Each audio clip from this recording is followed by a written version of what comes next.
लोकसभा चुनाव 2024 से पहले इस बात का अंदाजा लग जाएगा विधानसभा चुनावों में कि आखिर कौन सी विपक्षी पार्टी कितना पानी में है। जी हां, आप सभी को बता दें कि प्रधानमंत्री पद के चुनाव तो होने ही है, लेकिन उससे पहले 4 राज्यों का एक नतीजा इस बात का तय कर सकता है कि कांग्रेस, बसपा, आम आदमी पार्टी और साथ ही साथ देखा जाए समाजवादी पार्टी जैसी कुछ बड़ी पार्टियां जो बार बार ये दावा कर रही हैं कि प्रधानमंत्री पद के चुनाव में बीजेपी को आसानी से हरा सकेंगे, तो उनकी पोल खुल जाएगी इन विधानसभा चुनाव में। कर्नाटक और हिमाचल के नतीजे कांग्रेस के पक्ष में गए तो उन्होंने अपने आप को साबित कर दिया कि हाँ, वो लोकसभा चुनाव के लिए थोड़ा बहुत तैयार नजर आ रही हैं। लेकिन आज की अगर हम बात करें तो आज जो खास रिपोर्ट दे रहे हैं आपको बता दें तो गुजरात हाईकोर्ट का फैसला राहुल गांधी के खिलाफ एक बार फिर से आया। अगर सुप्रीम कोर्ट भी राहुल गांधी को दोषी ठहरा देता है अब, जो कि अगर राहुल गांधी सुप्रीम कोर्ट जाते हैं तो राहुल गांधी के लिए बैठे बिठाए मुसीबत बढ़ जाएगी और विपक्ष के लिए एक बड़ी अपॉर्चुनिटी रहेगी कि अगर राहुल गांधी प्रधानमंत्री पद की दावेदारी नहीं रखेंगे तो ऐसे विपक्षी नेता उसी प्रधानमंत्री पद की दावेदारी को छीनते नजर आए कांग्रेस से।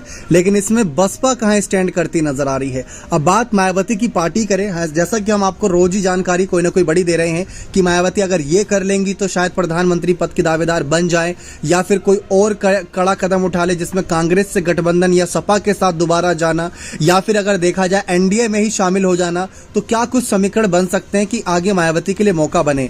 लेकिन कहा यह जा रहा है कि एक तरफ प्रधानमंत्री बनने के सपने मायावती के तमाम समर्थक देख रहे हैं कि मायावती को प्रधानमंत्री बनाएंगे, तो दूसरी तरफ राज्य के मुख्यमंत्री ही नहीं बन पा रहे, प्रधानमंत्री बनने के सपने तो दूर की बात। क्योंकि मायावती की पार्टी को अगर देखा जाए जो सबसे मजबूत पार्टी मानी जाती है उत्तर प्रदेश में भाजपा, उसको जब टक्कर देने की बात आई तो वहां पर योगी सरकार को ही टक्कर नहीं दे पाई, तो क्या मोदी लहर को टक्कर दे देंगी, ये सबसे बड़ा सवाल है। मायावती ने यह भी कहा था कि वोट हमारा राज तुम्हारा नहीं चलेगा, लेकिन वोट कितने प्रतिशत आ रहे हैं ये भी आप जानते हैं कि आज के समय में बसपा का वोट परसेंटेज 10 से भी नीचे आ चुका है उत्तर प्रदेश में। ये बात सुनकर हर कोई चौंक जाता है। और मायावती की पार्टी अगर पूरे राष्ट्रीय स्तर पर चुनाव जीतने की बात कर रही है तो उत्तर प्रदेश की बात कर ले, जहां पर उन्होंने बहुमत से सरकार बनाई थी, जहां से उनकी पार्टी को बहुत चर्चा मिली थी। आज उत्तर प्रदेश में उनकी पार्टी सिर्फ 2 सीटों पर स्टैंड करती नजर आई, सिर्फ 2 सीटों पर, जिसमें 400 से ज्यादा सीटें और वहां पर सिर्फ 2 सीटें उनके पास है। अब बात हमने जो शुरुआत करी थी लोकसभा चुनाव से पहले विधानसभा चुनाव होने हैं, वहां पर दूध का दूध और पानी का पानी होगा। जैसा कि आपको बता दें, राजस्थान हो गया, छत्तीसगढ़ हो गया, मध्य प्रदेश हो गया, ऐसे कुछ राज्य हैं जहां पर मायावती के कुछ न कुछ विधायक चुनकर आते हैं। और ये विधायक जो चुनकर आते हैं, ये वोट परसेंटेज के मामले में और सीटों के मामले में मायावती की बसपा पार्टी को राष्ट्रीय स्तर की पार्टी बनाए रखने में मदद करते हैं, क्योंकि 2 सीटों से अधिक इनको मिल ही जाती है इन राज्यों में। तो ऐसे में इस बार भी इनके लिए कठिन अपॉर्चुनिटी होगी। लेकिन छत्तीसगढ़, राजस्थान और मध्य प्रदेश, ये तीनों वही राज्य हैं जहां पर कांग्रेस ने पिछले विधानसभा चुनाव जीते थे। इसी वजह से बार बार यही कहा जा रहा है कि अभी भी बसपा के लिए थोड़ा सोच समझने की रणनीति है कि क्या वो दोबारा कांग्रेस के साथ जाना पसंद करेंगे।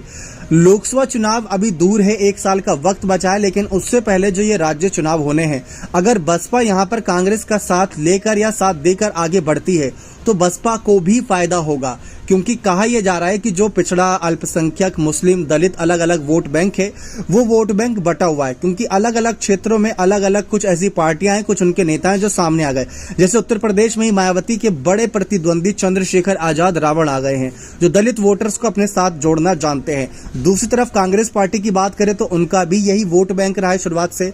भले ही उनकी तो राजनीति हर किसी को लेकर रही हो, लेकिन दलित और तमाम अल्पसंख्यक वोट बैंक को भी वो आगे रखना चाहते हैं। तो वही राजनीति बन रही है कि लोकसभा चुनाव सपने जो जीतने के हैं आप देख रहे हैं, वो देखने के सपने तो तब साकार होंगे जब यहां पर लोकसभा चुनाव से पहले विधानसभा चुनाव में आप जो सीटें और जो वोट परसेंटेज पिछली बार पाए थे उनको बरकरार रखें। क्योंकि ना सिर्फ उत्तर प्रदेश का 2022 का विधानसभा चुनाव बल्कि 2023 का नगर निकाय चुनाव जो भी ताजा उदाहरण है, जहां पर मायावती को बहुत कम, मतलब मेयर सीट तो एक भी नहीं मिली, और जो अध्यक्ष, उपाध्यक्ष जो अलग अलग पंचायत चुने जाते हैं उन पर भी मायावती की पकड़ छूटती नजर आई।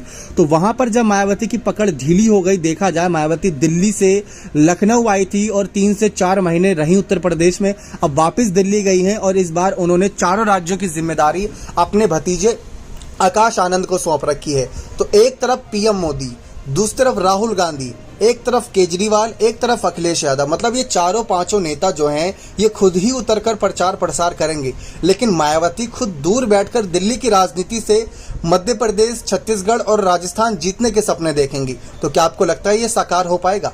कई सारे नेता हैं ये दावा करते हैं कि मायावती भले ही पीएम पद तक के सपने देख रही हैं, नीतीश कुमार का अगर साथ मिल जाए या राहुल गांधी का साथ मिल जाए या केजरीवाल या अखिलेश किसी का भी साथ मिल जाए तो क्या मायावती प्रधानमंत्री पद तक का दावेदार के लिए आगे जाएंगी? कहा जाता है कि साथ उसी का दिया जाता है जो सच में चाहे कि हमारा साथ दो। मायावती की पार्टी चाहती नहीं कि हमारा साथ दो, तो कोई उनका साथ क्यों देगा? विपक्षी जो पिछली बैठक हुई थी, अगली जो बैठक होनी उसको लेकर चर्चा है कि मायावती को बुलाया जाएगा या नहीं। अगर देखा जाए आज के समय में जो पार्टियां विपक्षी दलों में शामिल है, जैसे आम आदमी पार्टी हो गई, कांग्रेस पार्टी हो गई, जेडीयू हो गई, आरजेडी हो गई, साथ ही साथ यहाँ पर समाजवादी पार्टी हो गई, ये पार्टियां पिछले कुछ अगर महीनों के रिकॉर्ड उठाकर देखे जाए ना तो बीजेपी के खिलाफ जमीनी स्तर पर इन्होंने कोई ना कोई बड़ा आंदोलन, कोई ना कोई बड़ी लड़ाई लड़ी है। राहुल ने पूरी भारत जोड़ो यात्रा निकाली, 3000 से किलोमीटर ज्यादा चलते नजर आए। दूसरी तरफ केजरीवाल लगातार सड़कों पर उतर के दिल्ली के अध्यादेश के मामले को लेकर बीजेपी को चुनौती दे रहे हैं। नीतीश कुमार भी लगातार, उन्होंने तो गठबंधन तोड़ दिया, तो इससे बड़ा क्या ही कदम उठाएंगे। आरजेडी भी लगातार बीजेपी के खिलाफ नजर आ रही है। तो ये बड़ी बड़ी पार्टियां कोई आंदोलन कर रही है, कोई बड़े मोर्चाबंदी कर रही है, लेकिन मायावती क्या कर रही है? एसी के कमरे में बैठकर राजनीति, जो कि हमारा नहीं, विश्लेषकों और तमाम विपक्षी पार्टियों का कहना है कि मायावती ऐसे आगे नहीं बढ़ पाएंगी, ऐसे उनका बना बनाया वोट बैंक बिगड़ जाएगा। कहा यह भी जा रहा है कि मायावती भी अब कांग्रेस और समाजवादी पार्टी की तरह ही परिवार पर भरोसित हो गई हैं। जैसे कि उन्होंने अपनी जब जिम्मेदारियां कम करने की सोची तो अपने भतीजे आकाश आनंद को आगे बढ़ाने का फैसला किया। तो क्या यह फैसला सही है? कई सारे विश्लेषक कहते हैं कि यह फैसला गलत है, क्योंकि जब परिवार और पार्टी की बात आती है दोनों को अलग अलग रखना चाहिए। और बीएसपी में ऐसा नहीं है कि बड़े नेता नहीं थे, बीएसपी में स्वामी प्रसाद मौर्य और तमाम बड़े बड़े नेता थे जो आज के समय में समाजवादी पार्टी महासचिव बने बैठे हैं, उनको जिम्मेदारी दी जा सकती थी। लेकिन खैर, पीएम मोदी को हराने की बात है तो विधानसभा चुनाव आपके सामने है, जो कि सेमीफाइनल रहेगा। सेमीफाइनल मुकाबले में अगर आपने बीजेपी को हरा दिया या रोकने में कामयाब रहे तो वहां पर आपके लिए एक बड़े द्वार खुलते नजर आएंगे जो आपको जीत तक के लिए लेकर जाएंगे। तो ऐसे में चर्चा इस बात की है कि क्या मायावती वो एक कामयाबी हासिल कर पाएंगी? क्या इन्हीं राज्यों के चुनावी नतीजों को पलटने के लिए आकाश आनंद किसी के साथ गठबंधन करना चाहेंगे? अगर मायावती ने कोऑर्डिनेटर आकाश आनंद को सारी जिम्मेदारी सौंपी है तो जहां तक कि आकाश आनंद पर सब कुछ निर्भर करेगा।